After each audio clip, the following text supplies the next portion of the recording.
ኣብዚ ሶሻል ሚድያ ኣዘራብ ኮይኑ ዘሎ ብዛዕባ ሓደ መንእሰይ ብዛዕባኡ ዳህሲስና ምፂና ኣለና እሞ ናብኡ ክነብለኩም።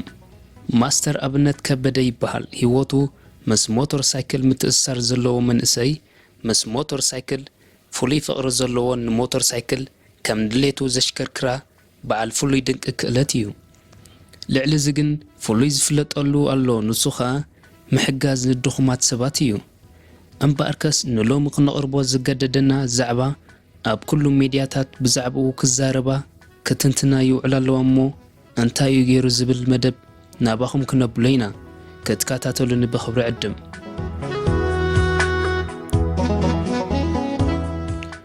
ስርሑ ኣቃልቦ ተጠቐምቲ ማሕበራዊ መራኸቢ ስሒቡ እዩ።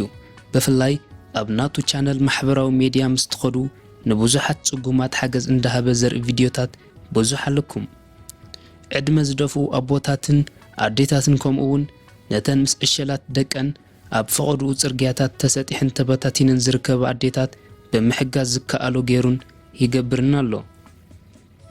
ናብ ድኳን ወሲዱ ነብሶም ኣእጋሮም ሓጺቡ ነቲ ብፀሓይን ሓመድን ኣሪጉ ዝነብር ክዳውንቶም ግሒፉ ሓድሽ ክዳውንቲ ይኸድኖም። ናብ ቤት ምግቢ ወሲዱ እውን ምግቢ ኣዚዙ ምስኦም ይምገብ። እቶም ትርካቦም መጽለሊት ገዛ ዘለዎም ከኣ ናብ ገዝኦም ከይዱ ዝጎደሎም ከም ፍርናሽን ኣንሶላን ካልእን መሰረታዊ ነገራት ይገዝኣሎም። እዚ ብዕድመ ንእሽተይ ዝኾነ መንእሰይ ኣብነት ከበደ ብፍላይ ኣብዚ ግዜ እዚ ኣብ ማሕበራዊ ሚድያ ምስ ተቐልቀለ ብዙሓት ህዝቢ ኢትዮጵያ በተግባራቱ ኣዝዮም ከም ዝተሓጎሱ ካልኦት እውን ነዚ ሰናይ ነገር ሪኦም ክስዕብዎ ከም ዘለዎም ይዛረቡ። ኣብ ማሕበራዊ መራኸቢ ንሽዱሽተ ወርሒ ዝኣክል ክሰርሕ እኳ እንተጸንሐ ቅድሚኡ ግን ብዘይ ሚድያ ብዙሕ ስራሕ ከም ዝዓይ ዝነበረ ይገልጽ።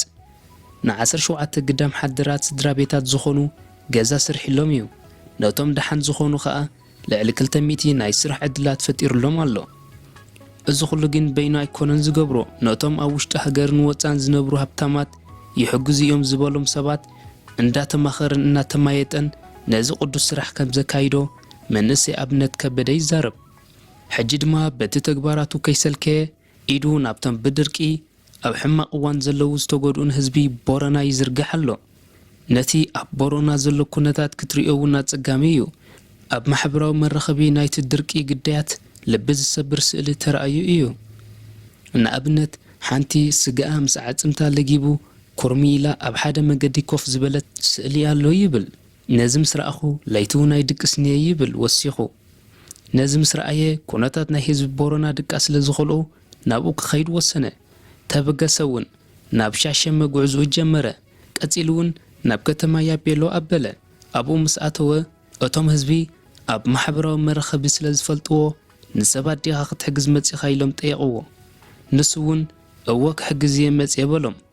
እቶም ደቂ ዓዲ እውን ብዛዕባቶም ብድርቂ ኣብ ሕማቕ ደረጃ ዘለዉ ህዝቢ ቦረና ካብ ኣብቲ መራኸቢ ብዙሓን ተለቒቑ ዘሎ ኣሳእል ዝገደደ ህይወት ይሕልፉ ከም ዘለዉ ነገርዎ። ዝሓለፈ ሰሙናት ኣብ ቦረና ዘጋጠመ ድርቂ ማለያ ዘይብሎም ህልቂት ተኸሲት እዩ። ብዙሓት ሞይቶም፣ ብዙሓት እውን ኣብ ኣፍ ሞት በፂሖም ረድኤት ይጽበዩ ኣለዉ። በዚ ዘጋጠመ ድርቂ ከባቢ 3 ሚልዮን እንስሳታት ከም ዝሞቱ ይሕበር። 378,000 ከኣ ኣህዛብ ተፈናቒሎም። ነዚ ምስ ፈለጠ እዩ ማስተር ኣብነት ኣብዚ ቦታ ዝተረኽበ። ማስተር ኣብነት ከበደ ንጽጉማት ክሕግዝ ኣብ ብዙሕ ቦታታት ኢትዮጵያ ከም ዝተንቀሳቐሰ ይሕብር። እዚ ተወላዲ ደቡብ ክልል ቦራሜ ዝኾነ መንእሰይ ሰልኪየ ከይበለ ንማንም ጽጉም ከም ዝሕግዝ ብዙሓት ይዛረቡ። ኣብቲ ድርቂ ዝተኸስቶ ቦታ ተረኺቡ ነቶም በዚ ክስተት ኣብ ሓደጋ ዘለዉ ኣህዛብ ክረድእ ክሕግዝዎ ዝኽእሉ መንእሰያት ኣኪቡ ከም ፊኖ ማይ፣ ጸባ፣ ማንጎ፣ ኣንሶላ ረዳእታ ይህብ። እዚ ፍሉይ በዓል ሕልና ዝኾነ ማስተር ኣብነት ከበደ ብፍላይ ኣብዚ ሕጂ እዋን ዝገብሮ ዘሎ ሓገዝ ንስኡናት ብዓበይቲ ሰበስልጣን ኢትዮጵያ ኣድናቖት ኣትሪፉ እዩ። ንሱ ይብል መጽሓፍ ቅዱስ ሰናይ ግብሪ ንኽንገብር ንኹላትና ፍቂዱልና እዩ። ሰናይ ግብሪ ድማ ካብ ቁልዕነት እዩ ዝጅምር። ነዚ ጀሚርዎ ዘሎ ሰናይ ግብሪ ክንስዕብ ሕልናዊ ግዴታና እዩ እሞ ማስተር ኣብነት በዚ ዘለዎ ብዕጽፊ ክሰርሕ ንምነየሉ።